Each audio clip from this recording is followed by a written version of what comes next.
सोमवार व्रत कथा। किसी नगर में एक धनी व्यापारी रहता था। दूर दूर तक उसका व्यापार फैला हुआ था।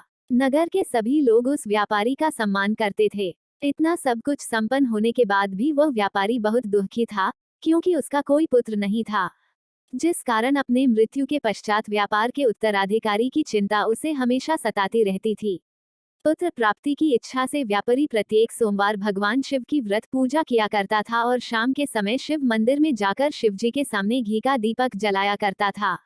उसकी भक्ति देखकर मां पार्वती प्रसन्न हो गई और भगवान शिव से उस व्यापारी की मनोकामना पूर्ण करने का निवेदन किया। भगवान शिव बोले, इस संसार में सबको उसके कर्म के अनुसार फल की प्राप्ति होती है। जो प्राणी जैसा कर्म करते हैं उन्हें वैसा ही फल प्राप्त होता है।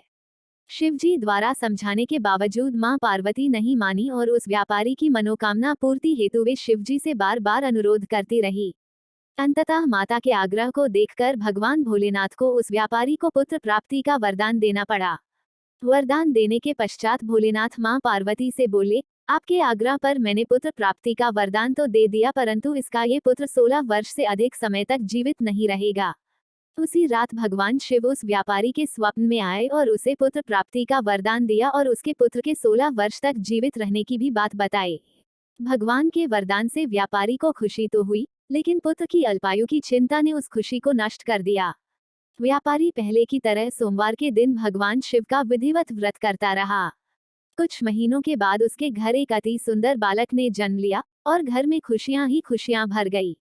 बहुत धूमधाम से पुत्र जन्म का समारोह मनाया गया, परंतु व्यापारी को पुत्र जन्म की अधिक खुशी नहीं हुई, क्योंकि उसे पुत्र की अल्पायु के रहस्य का पता था। जब पुत्र 12 वर्ष का हुआ तो व्यापारी ने उसे उसके मामा के साथ पढ़ने के लिए वाराणसी भेज दिया। लड़का अपने मामा के साथ शिक्षा प्राप्ति हेतु चल दिया। रास्ते में जहाँ भी मामा भांजे विश्राम हेतु रुकते, वहीं यज्ञ करते और ब्राह्मणों को भोजन कराते। लंबी यात्रा के बाद मामा भांजे एक नगर में पहुंचे। उस दिन नगर के राजा की कन्या का विवाह था, जिस कारण पूरे नगर को सजाया गया था। निश्चित समय पर बारात आ गई, लेकिन वर का पिता अपने बेटे के एक आंख से काने होने के कारण बहुत चिंतित था। उसे भय था कि इस बात का पता चलने पर कहीं राजा विवाह से इनकार न कर दे, इससे उसकी बदनामी भी होगी। जब वर के पिता ने व्यापारी के पुत्र को देखा तो उसके मस्तिष्क में एक विचार आया। उसने सोचा, क्यों न इस लड़के को दूल्हा बनाकर राजकुमारी से विवाह करा दूं। विवाह के बाद इसको धन देकर विदा कर दूंगा और राजकुमारी को अपने नगर ले जाऊंगा। वर के पिता ने लड़के के मामा से इस संबंध में बात की। मामा ने धन मिलने के लालच में वर के पिता की बात स्वीकार कर ली। लड़के को दूल्हे का वस्त्र पहनाकर राजकुमारी से विवाह कर दिया गया। राजा ने बहुत सारा धन देकर राजकुमारी को विदा किया।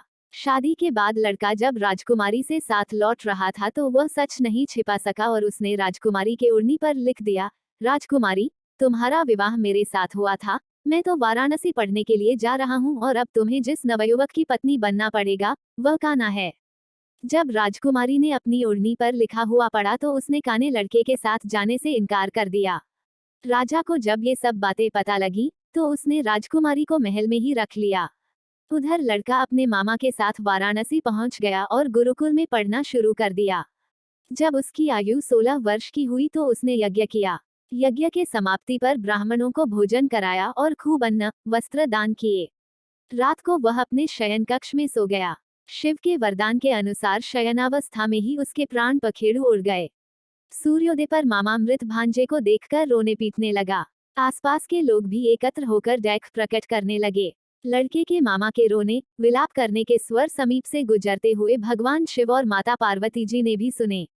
माता पार्वती ने भगवान से कहा, प्राणनाथ, मुझे इसके रोने के स्वर सहन नहीं हो रहे। आप इस व्यक्ति के कष्ट को अवश्य दूर करें। भगवान शिव ने माता पार्वती के साथ अदृश्य रूप में समीप जाकर देखा तो भोलेनाथ माता पार्वती से बोले, ये तो उसी व्यापारी का पुत्र है जिसे मैंने 16 वर्ष की आयु का वरदान दिया था। इसकी आयु पूरी हो गई है। मां पार्वती ने फिर भगवान शिव से निवेदन कर उस बालक को जीवन देने का आग्रह किया। माता पार्वती के आग्रह पर भगवान शिव ने उस लड़के को जीवित होने का वरदान दिया और कुछ ही पल में वह जीवित होकर उठ बैठा। शिक्षा समाप्त करके लड़का मामा के साथ अपने नगर की ओर चल दिया। दोनों चलते हुए उसी नगर में पहुंचे जहां उसका विवाह हुआ था। उस नगर में भी यज्ञ का आयोजन किया।